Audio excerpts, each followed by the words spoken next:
श्री गणेशाय नमः. श्री स्वामी समर्थ. आज आपण चौथ्या खंडातल्या उत्तरकांडाचा 77वा सर्ग वाचूया. आपल्या दोघा भावांना ही कथा ऐकवून अमित तेजस्वी श्री रामचंद्र लक्ष्मणाशी पुढे बोलू लागले. त्यांचे म्हणणे धर्मयुक्त होते. ते म्हणाले, लक्ष्मणा, मी अश्वमेध यज्ञ संपन्न करणाऱ्या ब्राह्मणात अग्रगणी तसेच सर्वश्रेष्ठ वसिष्ठ, वामदेव, जाबाली आणि काश्यप आदी सर्व द्विजांना बोलावून आणि त्यांचा सल्ला घेऊन पूर्ण सावधानतेनं शुभ लक्षणांनी संपन्न घोडा सोडू इच्छितो. रघुनाथांनी उच्चारलेले ते वचन ऐकून शीघ्र विक्रमी लक्ष्मणाने समस्त ब्राह्मणांना बोलावून त्यांची श्री रामचंद्रांशी भेट घडविली. त्या ब्राह्मणांनी पाहिले की देवतुल्य तेजस्वी आणि अत्यंत दुर्जय श्री राघव आमच्या चरणांना प्रणाम करून उभे आहेत. तेव्हा त्यांनी शुभाशीर्वाद देऊन त्यांचा सत्कार केला. त्यावेळी रघुकुलभूषण श्रीराम हात जोडून त्या श्रेष्ठ ब्राह्मणांशी अश्वमेध यज्ञाविषयी धर्मयुक्त श्रेष्ठ वचने बोलू लागले.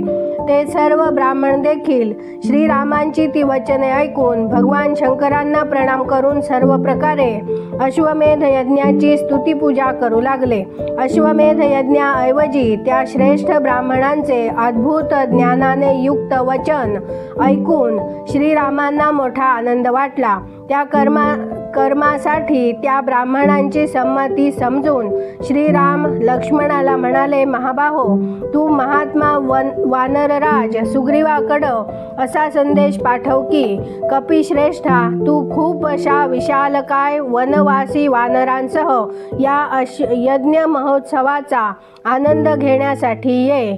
तुझं कल्याण असो. त्याबरोबरच अतुल पराक्रमी बिभीषणाला देखील आमंत्रण दे की त्यानं इच्छागामी खूप अशा राक्षसांसह आमच्या महान अश्वमेध यज्ञाला यावं. याशिवाय माझं प्रिय करू इच्छिणारे जे महाभाग राजे आहेत त्यांनी देखील यज्ञभूमी पाहण्यासाठी सेवकांसह सत्वर इथं यावं. लक्ष्मणा, जे धर्मनिष्ठ ब्राह्मण कार्यवश इतर देशी गेले आहेत त्या साऱ्यांना आपल्या अश्वमेध यज्ञाची आमंत्रण पाठव. महाबाहो, तपोधन ऋषींना तसेच अन्य राज्यात राहणाऱ्या स्त्रियांसह समस्त ब्रह्मर्षींना देखील बोलावणी पाठव. महाबाहो, तालावर रंगभूमीवर संचार करणारे देखील सूत्रधारांना, नटांना आणि नर्तकांना देखील बोलावणी धाड. नैमिषारण्यात गोमतीच्या तटावर विशाल यज्ञमंडप उभा करण्याची आज्ञा दे, कारण ते वन मोठं, उत्तम आणि पवित्र स्थान आहे. महाबाहू रघुनंदना, तिथं यज्ञाची निर्विघ्न समाप्ती होण्यासाठी सर्वत्र शांती कार्य करण्यास प्रारंभ करण्याची सूचना दे. नैमिषारण्यात शेकडो धर्मज्ञ पुरुष तो परम उत्तम आणि श्रेष्ठ महायज्ञ पाहून कृतार्थ होतील.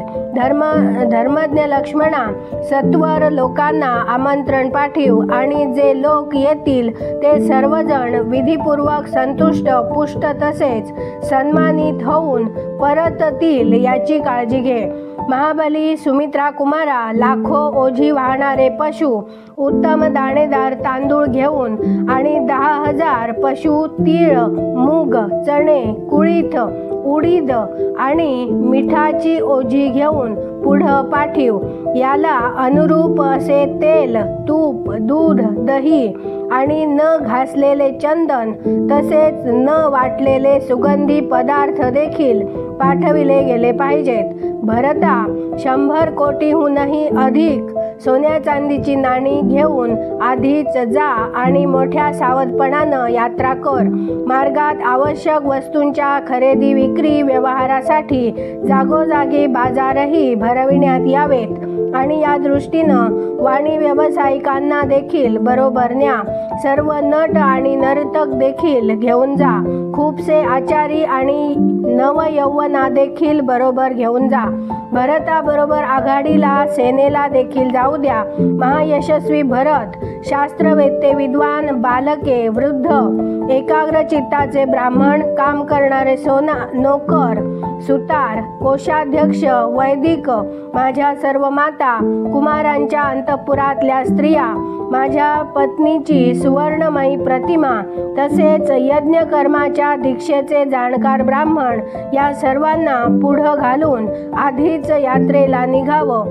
त्यानंतर महाबली नरश्रेष्ठ श्रीरामांनी सेवकांसह महातेजस्वी नरेशांना उतरविण्यासाठी उत्तमोत्तम निवासस्थाने तयार करण्याचा आदेश दिला.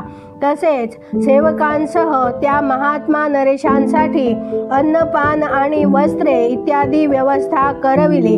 त्यानंतर शत्रुघ्नासह भरताने नैमिषारण्याकडे प्रस्थान केले. त्यावेळी तेथे महात्मा सुग्रीवासह वानर जितके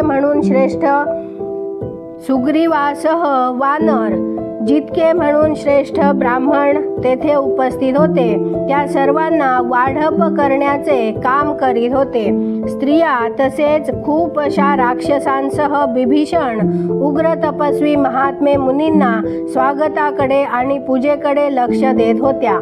अशा प्रकारे सर्व सामग्री पूर्णपणे पाठविल्यावर भरताच्या वडील बंधू श्रीरामांनी उत्तम लक्षणांनी संपन्न तसेच कृष्णसागर मृगासारख्या काळ्या रंगाचा एक घोडा सोडला. ऋत्विजांसह लक्ष्मणाला त्या अश्वाच्या रक्षणासाठी नियुक्त करून श्री रघुनाथ सेनेसह नैमिषारण्याकडे गेले. तेथे उभारलेला अत्यंत अद्भुत यज्ञमंडप पाहून महाबाहू श्रीरामांना अत्यंत आनंद झाला आणि ते म्हणाले, खूप सुंदर आहे. नैमिषारण्यात निवास करतेवेळी श्रीरामचंद्रांकडे भूमंडलावरील सर्व नरेश तरतऱ्हांच्या भेटवस्तू घेऊन आले. श्रीरामांनी देखील त्या सर्वांचा स्वागत सत्कार केला. त्यांना अन्नपान, वस्त्र तसेच इतर सर्व आवश्यक सामान दिले गेले.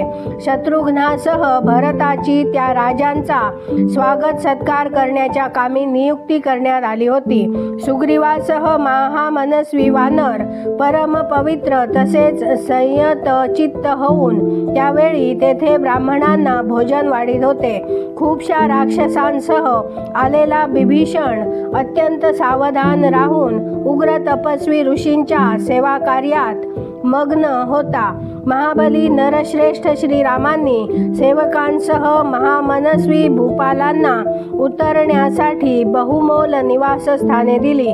अशा प्रकारे सुंदर रीतीने अश्वमेध यज्ञाचे कार्य सुरू झाले आणि लक्ष्मणाच्या संरक्षणाखाली घोड्याच्या भूमंडलवारीवरील भ्रमणाने कार्य देखील उत्तम प्रकारे संपन्न झाले.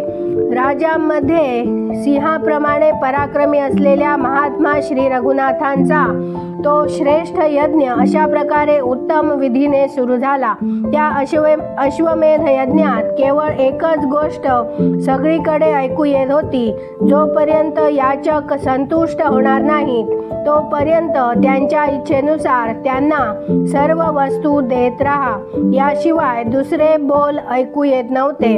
अशा प्रकारे महात्मा श्रीरामांच्या श्रेष्ठ यज्ञात नाना प्रकारचे मुळापासून बनविलेले खाद्यपदार्थ आणि खांडव इत्यादी घेणारे जोपर्यंत पूर्णपणे संतुष्ट होऊन पुरे पुरे म्हणत नव्हते तोपर्यंत अखंड देण्यात येत होते. जोपर्यंत याचकांच्या मनातील तृप्ती ओठातून बाहेर निघत नव्हती तोपर्यंत राक्षस आणि वानर त्यांना त्यांच्या अभिष्ट वस्तू न थांबता देत होते. ते दृश्य सर्वांनी पाहिले. राजा श्रीरामांच्या त्या श्रेष्ठ यज्ञात धष्टपुष्ट जन भरले होते. कुणीही मलिन, दीन, दुबळे दिसत नव्हते. त्या यज्ञात जे चिरंजीव महात्मा मुनी आले होते त्यांच्यातल्या कोणालाही ज्यात दानाचा असा ओघ वाहतो आहे असा यज्ञ पाहिल्याचे आठवत नव्हते. तो यज्ञ त्या दानाच्या ओघामुळे मोठा अलंकृत झालेला दिसत होता. ज्याला सुवर्णाची आवश्यकता होती त्याला सुवर्ण लाभ झाला होता, धन इच्छिणाऱ्याला धन लाभ होत होता, तर रत्नांची कामना करणाऱ्यांना रत्ने मिळत होती. तेथे निरंतर दिल्या जाणाऱ्या चांदी, सोने, रत्ने आणि वस्त्रांचे ढीग लागलेले दिसत होते. तेथे आलेले तपस्वी मुनी म्हणत होते की असा यज्ञ तर पूर्वी कधी इंद्र, चंद्र, यम आणि वरुणाकडे देखील पाहण्यास आला नाही. वानर आणि राक्षस सर्वत्र हातात दानाची सामग्री घेऊन उभे होते आणि वस्त्र, धन तसेच अन्नाची इच्छा बाळगणाऱ्या याचकांना अधिकाधिक देत होते. राजसिंह भगवान श्रीरामांचा असा सुवर्ण गुणसंपन्न यज्ञ 1 वर्षाहूनही अधिक काळ चालू राहिला. त्यात कधी कुठल्याही गोष्टीची कमतरता भासली नाही. इथे 77वा सर्ग पूर्ण झाला. उद्या आपण 78वा सर्ग वाचूया. धन्यवाद. जय जय श्रीराम.